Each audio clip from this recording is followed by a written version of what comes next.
भारतीय जनता पक्षाची पहिली यादी 99 जणांची आज प्रसिद्ध झाली आहे। त्यामध्ये तब्बल 13 महिलांना उमेदवारी देण्यात आली आहे। भाजपचे विद्यमान आमदार कालिदास कोळंबकर हे 10व्यांदा निवडणूक रिंगणात आहेत। तर एकाच कुटुंबात 2 तिकीटं द्यायची नाहीत असा जो अलिखित नियम केला होता त्याला दिल्लीश्वर गणेशाच्या कृपेने शेलार बंधूंना मात्र मोकळीक मिळाली आहे। राणे, विखे, नाईक आणि मुंडे या कुटुंबांवर अन्याय आणि आशिष शेलार, विनोद शेलार या बंधूंना मात्र गणेशाचा, दिल्लीश्वर गणेशाचा मोदक। हे सर्व ऐकण्यासाठी हा व्हिडिओ शेवटपर्यंत बघा, कुठेही जाऊ नका। नमस्कार मित्रांनो, ऑफिशियल अजय निकतेमध्ये आपणा सर्वांचे स्वागत आहे। आज आत्ता दुपारी भाजपच्या केंद्रीय समितीने पहिल्या 99 जणांची यादी, महाराष्ट्र विधानसभेसाठी उमेदवारांची यादी जाहीर केलेली आहे। त्यामध्ये तब्बल 13 महिलांना उमेदवारी देण्यात आलेली आहे। त्या 13 महिला कोण आहेत ते आपण पहिले बघूया। चिखलीमधून श्वेता विद्याधर महाले, भोकरमधून ज्येष्ठ नेते अशोकराव चव्हाण यांच्या कन्या श्रीजया अशोक चव्हाण, जिंतूरमधून मेघनाताई बोर्डीकर, फुलंबरीमधून अनुराधाई चव्हाण, नाशिक पश्चिममधून सीमाताई हिरे, कल्याण पूर्वमधून जी अत्यंत गाजलेला विधानसभा होता तिथले भाजपचे आमदार गणपतराव गायकवाड हे एका गुन्ह्यामध्ये तुरुंगात आहेत। त्यांच्या पत्नीला उमेदवारी दिली तर शिवसेना शिंदे गट बंडखोरी करणार अशा बातम्या पेरण्यात आल्या होत्या। त्या खऱ्या किती खोट्या किती या येत्या 2-3 दिवसात कळेल। त्या ठिकाणून गणपतराव गायकवाड यांच्या पत्नी सुलभाताई गायकवाड यांना उमेदवारी देण्यात आलेली आहे। बेलापूरमधून तोही एक गाजलेला मतदारसंघ, तिथून मंदाताई म्हात्रे यांना उमेदवारी देण्यात आलेली आहे। दहिसरमधून मनीषा चौधरी यांना, गोरेगावमधून विद्याताई ठाकूर यांना, पर्वतीमधून चौथ्यांदा माधुरीताई मिसाळ यांना, शेवगावमधून मोनिका राजळे यांना, श्रीगोंदामधून बबनराव पाचपुतेच्या घराण्यातनं प्रतिभाताई पाचपुते यांना, केजमधनं विमल मुंदडा ज्या होत्या ज्येष्ठ नेत्या त्यांच्या कुटुंबातून नमिताताई मुंदडा यांना, अशा एकूण 13 महिलांना या पहिल्या 99 जणांच्या यादीमध्ये स्थान मिळालेलं आहे भाजपच्या। अत्यंत इंटरेस्टिंग यादी आहे। मागच्या वेळेला चंद्रशेखर बावनकुळे यांना उमेदवारी नाकारण्यात आली होती, त्याच्यावरनं फार मोठा गजब झाला होता। पण यावेळेच्या यादीमध्ये पहिल्याच यादीत कामठीमधून चंद्रशेखर बावनकुळे यांना उमेदवारी देण्यात आलेली आहे। साताऱ्यामधून शिवेंद्रराजे भोसले राजघराण्यातले यांना उमेदवारी देण्यात आलेली आहे। म्हणजे मराठ्यांचे नेते मनोज पाटील म्हणत होते की 24 कॅरेट मराठे आमच्याकडे आहेत, तर सातारा राजघराणं, भोसले राजघराणं, छत्रपतींचं राजघराणं, या राजघराण्यातले एक उदयनराजे भोसले हे भाजप बरोबर आहेत आणि दुसरे आता राजघराण्यातले शिवेंद्रराजे भोसले यांना भाजपनी उमेदवारी दिलेली आहे सातारामधनं। त्यामुळे आता 24 कॅरेट मराठा कोण हे मनोज जरांगेंनी पण विचार करावा, मराठा बांधवांनी पण विचार करावा आणि तुम्ही आम्ही सर्वांनी देखील विचार करावा।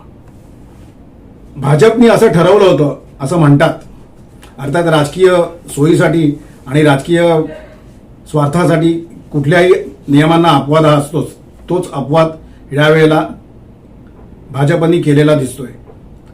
असं म्हटलं जात होतं की एका घराण्यामध्ये 2 तिकीटं भाजपमधनं दिली जाणार नाहीत आणि त्यामुळेच मुंडे घराण्यातनं पंकजाताई असल्यामुळे प्रीतमताईंना तिकीट नाकारल्या असं आत्ता तरी आपण म्हणायला हरकत नाही। तेच राधाकृष्ण विखे पाटील यांच्याकडे राधाकृष्ण विखे पाटलांना दिलेलं आहे, तर सुजय विखे पाटलांना आत्ता नाकारलेलं आहे। राणे कुटुंबियांमधनं नितेश राणे यांचं तिकीट जाहीर झालेलं आहे। निलेश राणे यांना अजून तिकीट दिलेलं नाहीये, त्यामुळे कदाचित ते उद्या शिवसेना शिंदे गटात प्रवेश करतील अशी चर्चा आहे। उद्याचा त्यांचा प्रवेश निश्चित मानला जातोय। उद्या कळेलच आपल्याला नक्की काय होतंय ते। आणि नवी मुंबईतनं गणेश नाईक यांच्या घरातनं 2 तिकीटं मागण्यात आली होती. तिथे फक्त गणेश नाईक यांचं तिकीट जाहीर झालेलं आहे. तिथे संदीप नाईक यांना तिकीट दिलेलं नाहीये. त्यांनी ज्या मतदारसंघात तिकीट मागितलं होतं तिथे मंदाताई म्हात्रे यांना तिकीट देण्यात आलेलं आहे. पण मुंबईमधनं आशिष शेलार आणि त्यांचे बंधू विनोद शेलार यांना एकाच घरातनं 2 सख्ख्या भावांना तिकीट भाजपने दिलेलं आहे. त्यामुळे आता राजकीय वर्तुळात अशी चर्चा सुरू आहे की आशिष शेलार यांच्यावरती दिल्लीश्वर गणेश, दिल्लीतला गणपती फार प्रसन्न आहे. यामुळे आमच्याकडे घराणेशाही चालत नाही वगैरे ह्या ज्या चर्चा केल्या जातात त्या चर्चा कधी कधी राजकीय सोयीसाठी त्यांना मुरळ घालावी लागते, हे पुन्हा एकदा सिद्ध झालेलं आहे.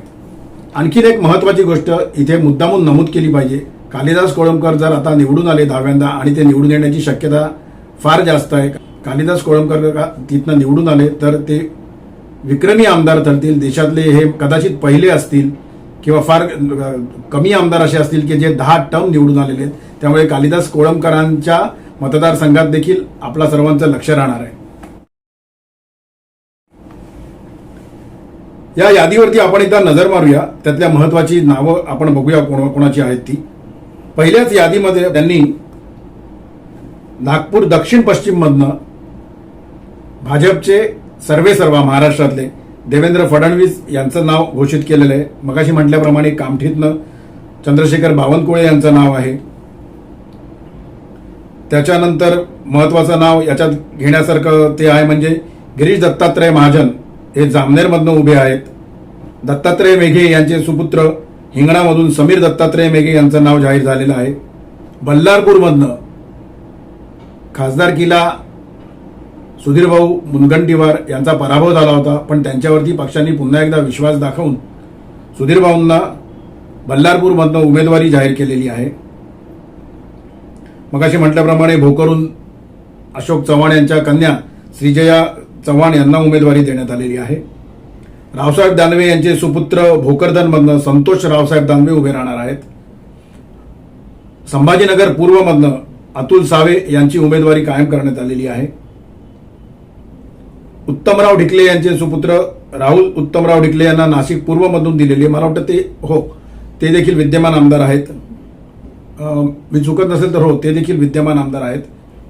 किसन कथोरे यांना मुरबाडमधनं उमेदवारी जाहीर करण्यात आली आहे. कपिल पाटील यांचा लोकसभेला पराभव झाल्यानंतर मीडियामधनं ठराविक बातम्या पेरण्यात आल्या होत्या की किसन कथोरे यांनी बंडखोरी केली, अंतर्गत बंडखोरी केली आणि त्यामुळे कपिल पाटील यांचा पराभव झाला. त्यामुळे किसन कथोरेंना उमेदवारी देण्यात येऊ नये अशी त्याला काय म्हणतो आपण, अशी फिल्डिंग असं म्हणतात की पराभूत उमेदवारांनी लावली होती. पण किसन कथोरे यांच्यावरती भाजप श्रेष्ठींनी विश्वास दाखवलेला आहे. किसन कथोरेंना पुन्हा एकदा मुरबाडमधून उमेदवारी देण्यात आलेली आहे. कल्याण पूर्वची जागा जी होती गणपतराव गायकवाड यांची, ते एका गुन्ह्यामध्ये तुरुंगात आहेत. तिकडे जर का उमेदवारी परत भाजपला दिली किंवा गणपतराव गायकवाड यांच्या कुटुंबातनं कोणाला उमेदवारी भाजपने दिली तर शिवसेना शिंदे गटानी आणि शिवसेना शिंदे गटाच्या काही ठराविक पदाधिकाऱ्यांनी असं सांगितलं होतं की आम्ही बंडखोरी करू. उद्या परवा ते कळेल ते बंडखोरी करतात का बंडोबा थंडोबा होतात ते. देवेंद्र फडणवीस आणि एकनाथराव शिंदे हे त्यांची समजूत घालायला कितपत यशस्वी होतात हे लवकरच कळणार आहे आपल्याला. पण त्या घराण्यातनं गणपतराव गायकवाड यांचं कार्य आणि यांचं काम, त्यांचा आता गुन्हा त्यांच्यावरती दाखल झाला आहे तो वेगळा विषय, पण त्यांचं काम त्या मतदारसंघामध्ये चांगलं आहे असं तिकडची स्थानिक लोक म्हणतात. मी तिकडच्या काही पत्रकारांशी बोललो, त्यांनी देखील मला तेच सांगितलं. त्यामुळे त्यांच्यावरती विश्वास दाखवून गणपतराव गायकवाड यांच्या पत्नी सुरभाताई गायकवाड यांना भाजपने उमेदवारी दिलेली आहे. डोंबिवलीमधनं सार्वजनिक बांधकाम मंत्री रवींद्र चव्हाण यांना 4थ्यांदा उमेदवारी देण्यात आलेली आहे. तिकडे देखील शिवसेना शिंदे गटाचे युवासेनेचे पदाधिकारी दीपेश म्हात्रे यांनी महायुतीची साथ सोडून ठाकरे उबाठामध्ये त्यांनी प्रवेश घेतला होता. त्यामुळे तो मतदारसंघातील लढत देखील अत्यंत महत्वाची आणि चुरशीची ठरणार आहे. पण अर्थात डोंबिवलीमध्ये राष्ट्रीय स्वयंसेवक संघाचं काम प्रचंड आहे. तिकडे त्यांची जी फळी आहे म्हणतात RSSची फळी, ती एकदम जोरदार आहे. त्यामुळे रवींद्र चव्हाण यांना जास्त कष्ट पडणार नाहीत असं तिकडच्या लोकांचं, तिकडच्या नागरिकांचं आणि तिकडच्या काही पत्रकारांचं म्हणणं आहे. बेलापूरमध्ये मंदाताई म्हात्रे यांना पुन्हा एकदा उमेदवारी देण्यात आलेली आहे. गणेश नाईक यांच्या कुटुंबातनं त्या मतदारसंघामध्ये उमेदवारी मागण्यात आली होती. मात्र भारतीय जनता पक्षाने मंदाताई म्हात्रे यांनाच पुन्हा एकदा तिथनं उमेदवारी दिलेली आहे. त्यामुळे संदीप नाईक, गणेश नाईक यांचे चिरंजीव काय करतात याच्याकडे आपलं लक्ष असणार आहे. विलेपार्ल्यातनं पराग अळवणी यांच्यावरती पुन्हा विश्वास दाखवलेला आहे. पराग अळवणी हे अत्यंत सुशिक्षित, आणखीन ज्याला म्हणता येईल ना, अत्यंत विनम्र, आणखीन लो प्रोफाईल आमदार मानले जातात. त्यांना पुन्हा एकदा पराग अळवणी यांना उमेदवारी देण्यात आलेली आहे. राम कदम आणि कॅप्टन आर तमिल सेल्वन यांची उमेदवारी कदाचित जाईल अशा मीडियामध्ये बातम्या येत होत्या. त्यांच्याबद्दल नाराजी आहे असं म्हटलं जात होतं. मात्र घाटकोपर पश्चिममधून राम कदम यांना आणि सायन कोळीवाड्यातनं कॅप्टन सेल्वन यांना उमेदवारी पुन्हा एकदा देण्यात आलेली आहे. मलबार हिलमधनं मंगलप्रभात लोढा यांना उमेदवारी पुन्हा देण्यात आली आहे आणि राहुल नार्वेकर यांना देखील कुलाब्यातनं उमेदवारी देण्यात आली आहे. मंगलप्रभात लोढा यांचं तिकीट कापलं जातं की काय अशी शंका काही मीडियामधनं उपस्थित करण्यात आली होती. पण मंगलप्रभात लोढा यांचं तिकीट कापणं एवढं सहज शक्य असेल भारतीय जनता पक्षाला असं मला वाटत नाही. आणि ज्यांना राजकारणातली जाण आहे त्यांना माहिती आहे की ते त्यांचं तिकीट कापणं किती कठीण आहे ते. कारण मंगलप्रभात लोढा हे भारतीय जनता पक्षाची आर्थिक बाजू अत्यंत समर्थपणे, अत्यंत मजबूतपणे सांभाळत असतात. हे तुम्हा आम्हाला सांगायची पुन्हा गरज नाहीये. मगाशी म्हटल्याप्रमाणे पर्वती पुण्यामधनं माधुरीताई मिसाळ यांना चौथ्यांदा उमेदवारी देण्यात आलेली आहे. महेश बालदी यांना देखील उरणमधनं पुन्हा उमेदवारी देण्यात आलेली आहे. बबनराव पाचपुते यांच्या घराण्यातनं प्रतिभाताई पाचपुते यांना दिली आहे. कर्जत जामखेडमधनं राम शिंदे यांना उमेदवारी देण्यात आलेली आहे. अत्यंत इंटरेस्टिंग आहे, ते त्यांना पुन्हा एकदा उमेदवारी देण्यात आलेली आहे. चंद्रकांत दादा पाटील यांना पुन्हा एकदा कोथरूडमधनं उमेदवारी देण्यात आलेली आहे. कोथरूडमध्ये त्यांना उमेदवारी देण्यामुळे मागच्या वेळेला असंतोष निर्माण झाला होता. आता मध्यंतरी देखील अनेकांनी प्रयत्न केले होते की त्यांना उमेदवारी देऊ नये. मात्र चंद्रकांत दादा यांच्यावरती पुन्हा विश्वास दाखवून कोथरूडमधून त्यांना उमेदवारी देण्यात आलेली आहे. तिथे ब्राह्मण बहुल मतदार आहे असं सांगितलं जातं आणि ते खरं देखील आहे. त्यामुळे चंद्रकांत दादा पाटलांना मुरलीधर मोहोळ अण्णा यांचा कितपत फायदा होतो, त्यांची खासदारकी आता मिळाल्याचा आणि त्यांना केंद्रीय मंत्रिपद मिळाल्याचा, ते बघणं अत्यंत इंटरेस्टिंग ठरणार आहे. माधुरीताई कुलकर्णींचा त्यामध्ये काय भूमिका असेल ते देखील बघणं इंटरेस्टिंग ठरणार आहे. निलंगेतनं संभाजीराव पाटील निलंगेकरांना उमेदवारी देण्यात आलेली आहे. तुळजापूरमधून राणा जगजितसिंग पद्मसिंह पाटलांना उमेदवारी देण्यात आलेली आहे. ही नावं मी मुद्दाम घेतोय ज्या काही इंटरेस्टिंग घेते. खरं तर 99 उमेदवार आहेत, पण त्यातली काही महत्वाची नावं मी मुद्दाम तुम्हाला सांगतोय. मगाशी मी म्हटल्याप्रमाणे सातारामधून छत्रपती शिवेंद्रराजे भोसले यांना उमेदवारी देण्यात आलेली आहे. छत्रपती शिवेंद्रराजे भोसले आणि उदयनराजे भोसले हे दोनही छत्रपती घराण्यातले महत्वाचे मातब्बर लोक आज भाजप बरोबर आहेत. 24 कॅरेट मराठा कोण हे मनोज जरांगेंनी त्या दिवशी म्हटलं होतं. तर 24 कॅरेट मराठा कोण हे मगाशी मी व्हिडिओच्या सुरुवातीला म्हटल्याप्रमाणे 24 कॅरेट मराठा कोण हे विधानसभेच्या निवडणुकींचे निकाल लागल्यानंतर कळणार आहे की या 24 कॅरेट मराठ्यांना मराठा मतदार आणि इतर मतदार किती मतदान करतात, त्यांना निवडून आणतात की काय करतात हे बघणं देखील इंटरेस्टिंग होणार आहे.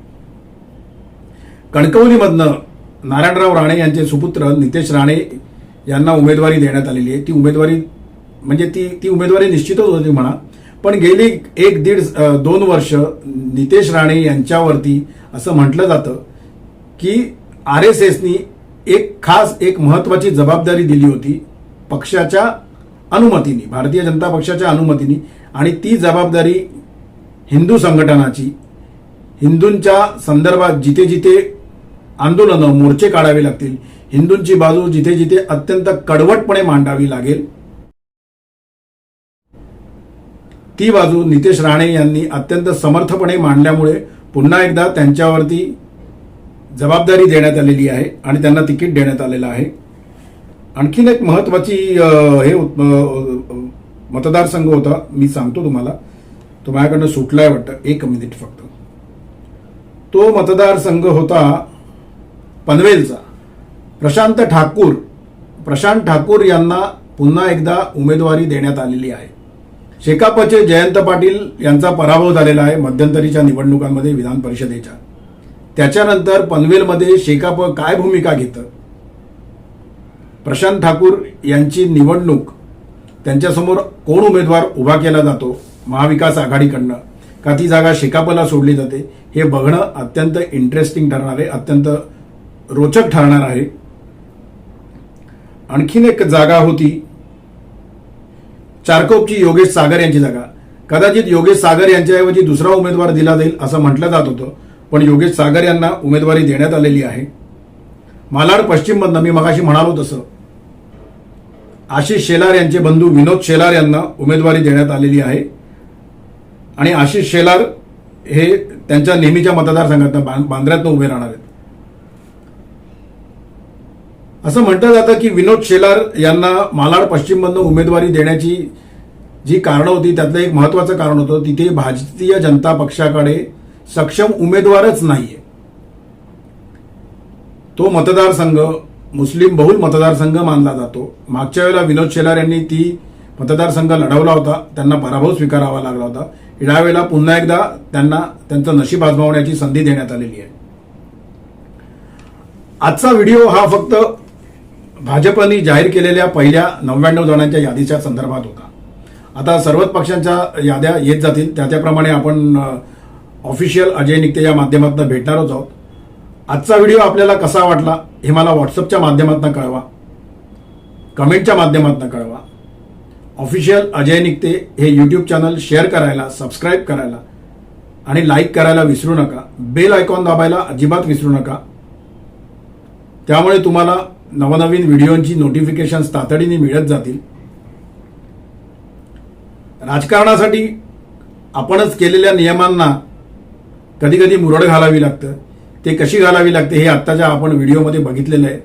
यापुढे येणाऱ्या विविध पक्षांच्या याद्यांमधनं देखील आपल्याला ते कळणार आहे. तोपर्यंत आपली रजा घेतो. धन्यवाद.